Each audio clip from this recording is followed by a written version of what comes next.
Have we got any first aid, is it? Yeah. People have been asking me why I've got this with me today. Defibrillators in here. So make sure you use it, please. Thank you.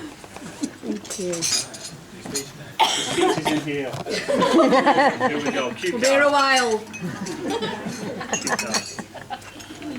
Ladies and gentlemen, boys and girls, the moment of mild panic has arrived. As father of the bride, I have pleasure in making the first speech. I'm going to drink to that.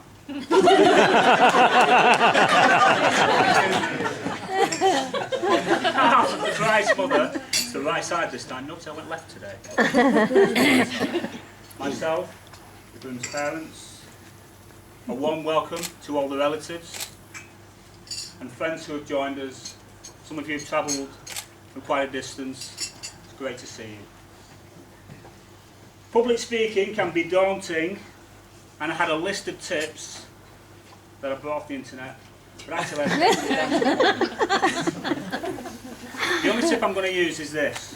Don't cross the In your mind, fill the room with all your friends and imagine everyone in their birthday suit. To be honest, it's not a pretty sight. Moving on. Thanks for that.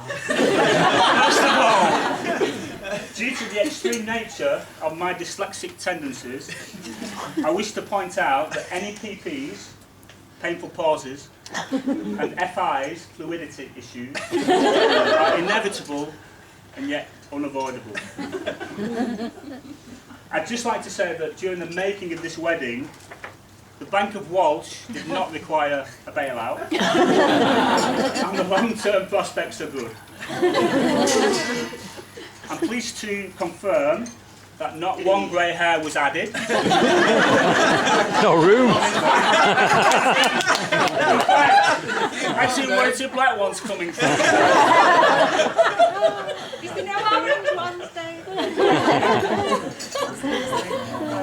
All internal incidents were handled with the greatest respect, sensitivity and compassion, and on several occasions Ruth did allow me to come out of the cage, to help out, to take food and use the loo. All challenges were managed. Sleepless nights? Check. Deadlines? Check. Full-on administration? Check. Visiting sweet shops? Check. Visiting more sweet shops? Check. The stress levels were kept to a controlled level and within the tolerances set out by the Parents' Charter, which states, amongst other things, parents who have children should be glad. Parents on the whole should resign themselves to the fact that they will never have money. Having children is a priceless and rewarding experience. Focus on the good times, not the bad, because they are the things that sustain you. Being a parent is all about having fun, sharing and maintaining those precious moments while meticulously searching out the ways to keep them safe as they develop. A full copy of this charter can be downloaded from www.helpimaparent.com. Finally, not the end of the speech, it's only page 1. Most important, no parents were harmed in the making of this wedding.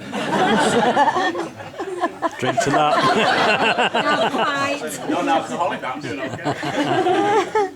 I'll now present some flavours of Helen and Matt's journey to this point.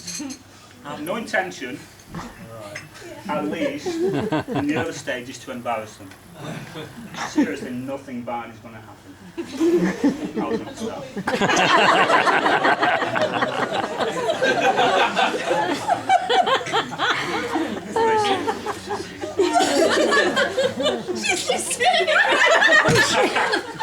Sorry, you hang them up, she'll hit it. I did searched the web, and in all honesty, I was looking for those one-liners and that detail that makes the perfect speech.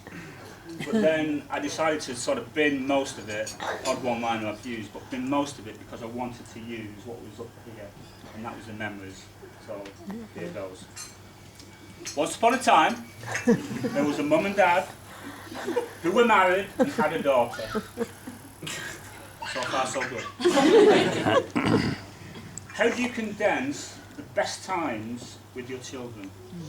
The truth is, you can't. You can, however, build up a pretty good picture that allows those around you to appreciate the joy and huge rewards that your children bring.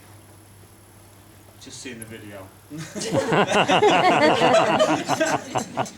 This is going on the internet later. If I was to sum up the journey in 2 words, it would be no regrets. Definitely no regrets. I'll drink to that. You're on the floor in a bit.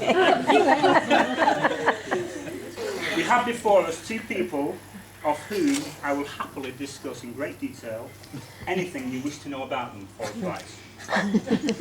I'll do normal. Helen.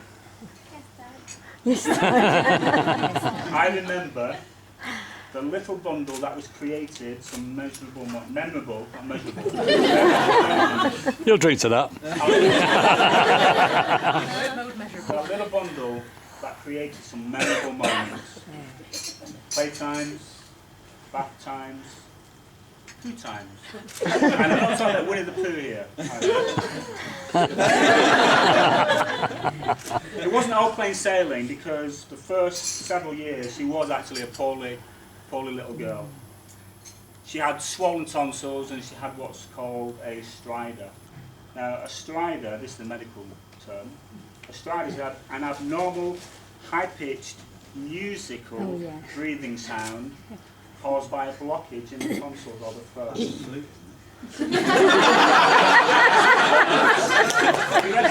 Next line, Matt. It's usually heard when taking breath. Helen even had a built-in musical instrument from birth. It was actually, for Ruth and myself, it was emotionally draining. I didn't like you doing that. You drink to that. Have a drink. Have a drink. Hey, give her a drink. yeah. She'll drink to It that. was emotionally draining. You have a drink. Particularly when we laid her down, because that's when it really Sounded off. we really had a problem, because so when she lied down she struggled to breathe.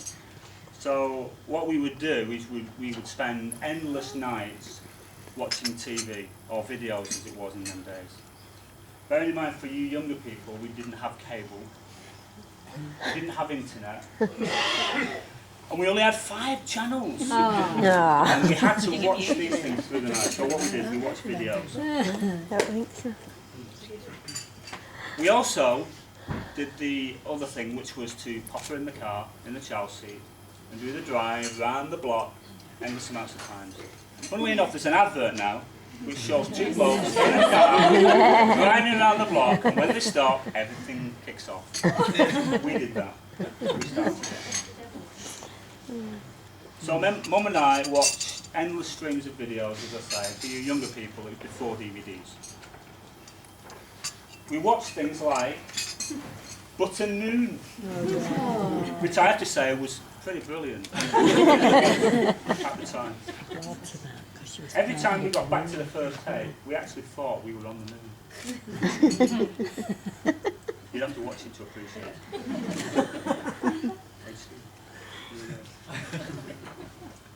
I should have another drink to that somewhere. I did actually invite the characters along today, but there were no scheduled shuttle flights. However, they did send this message. Now, I know you've got nails. I'm going to open the card. Oh look, Helen Walsh, Earth. big area. Helen, we are very glad for you and Matthew on this very special day and send our best wishes. We are sorry we can't be there today, but have sent you a gift to remind you of the Button Moon times. You got me Button Moon. Mr. and Mrs. Spoon and family.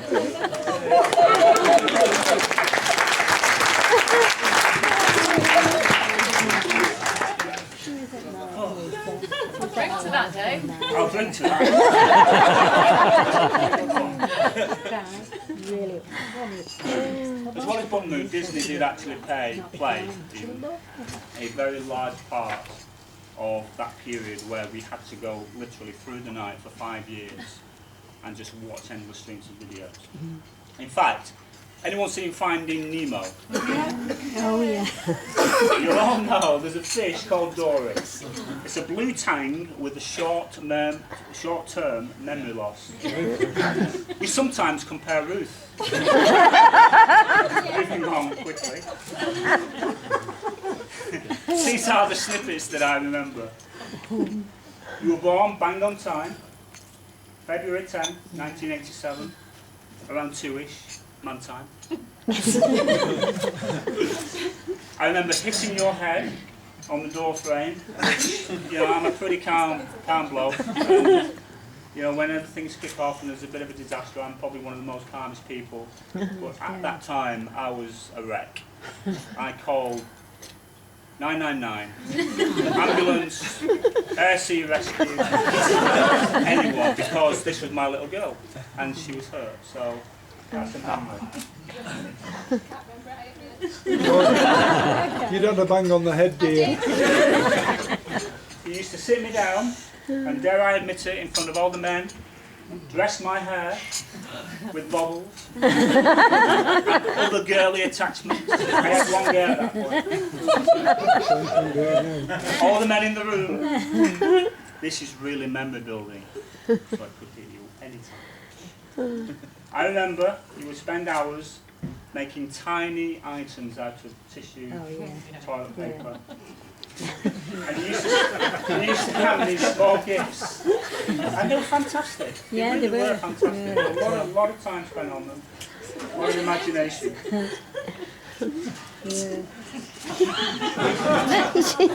We could sit you in a spot on the floor. She was one of the really good kids. Not David, you're just equally fantastic. It's about Helen, complex, whatever you do. With Helen, we could sit her in the middle of the floor. We could go off for 2 weeks and she was there.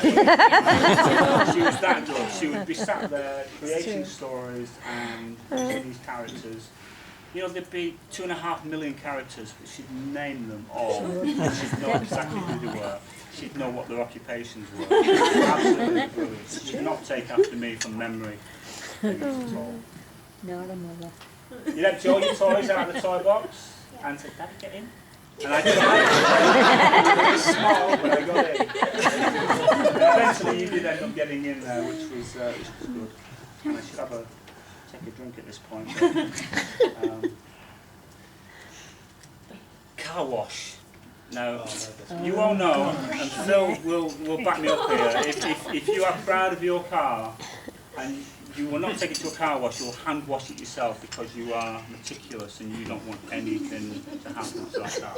Now, I had a black car at the time, and I would go out on a Saturday. The Saturday I had free off work, and we'd go out with a bucket, and Helen would trundle out, and she would say, Dad, I want to help, and I'd say, fine, you help Helen.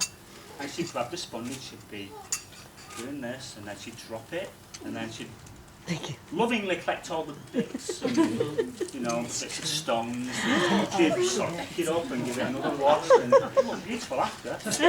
So next day I did think that someone vandalised it. All about memories.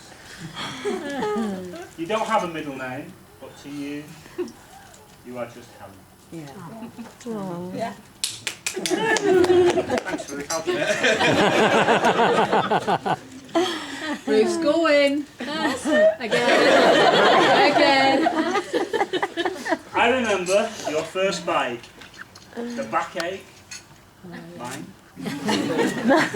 The times I said, trust me, when you want to stop, head right for me and I'll stop you. She did and I did. The crashes, the damage, the first aid, the running off with a determination to avoid ever riding a bike again.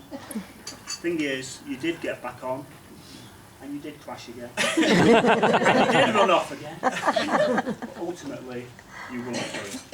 I'll come to that.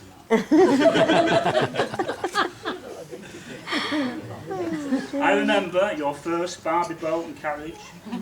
We started Christmas Eve, and a year later, Christmas Day, we finished it. They are huge. I don't know if you ever tried to build one of these things. You start and you've got all the delicate stickers you want to put on it. We spent about 25 hours doing it. It was hard work. I could have built an oil tanker in the time to build one of them. I remember your first school, Stoke College. As most parents know, it's an easy process. It only requires a minimal amount of time and money, and it isn't too stressful. In reality, it is totally the opposite. It's hard work, yet rewarding. And with you, Helen, it was worth every bit. Ah. I say that without hesitation. University. Wow, that's a good word in our family, isn't it? What can I say about Huddersfield University? It's in Huddersfield. Hey, we got a laugh. Oh dear. It's over the M62 towards Leeds. It's a bit of a trek, but the sun's always shining. Having decided that that's where you wanted to go, we attended the open day and the journey began. This is where you met Matt. It says all here, so that's what I'm doing. And the rest, they say, is history. When the time came to meet Matt, I turned up on campus where I saw a strapping, shy, handsome figure of a man. Tall, slim, yet well built. I then made my way to the other glass building. When I met Matt, he was equally shy, tall, and handsome.